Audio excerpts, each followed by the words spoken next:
আলাইকুম। আমি doctor Mohammad Mahmudul Hasan, MBBS, BCS স্বাস্থ্য, এফবিএস মেডিসিন শেষ পর্ব।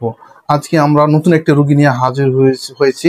রুগীটির সমস্যা হচ্ছে ওনার ব্যথা। আমি না বলে আমরা রুগীর মুখে শুনি, চলেন আমরা সবাই শুনি। হ্যাঁ, বলেন তো কি?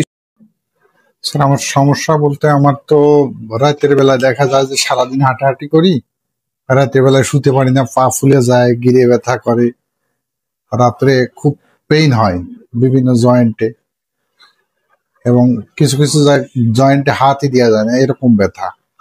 সকালে উঠে আমি যখন বাইরে বাথরুমে বা ওয়াশরুমে যাই, তখন পা মাটিতে দিতেই পারি না, পার পাতাগুলো খুব ব্যথা করে, কিন্তু কিছুক্ষণ হাঁটাহাঁটি করার পর দেখা যায় যে আবার একটু কম।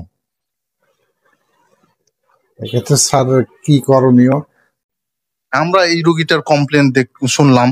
ওনার জয়েন্টে ব্যথা, বিশেষ করে পায়ের জয়েন্ট গুলাতে ব্যথা ফুলে যায়, আর বিশেষ করে সকালবেলা অনেক সময় ব্যথা হয়।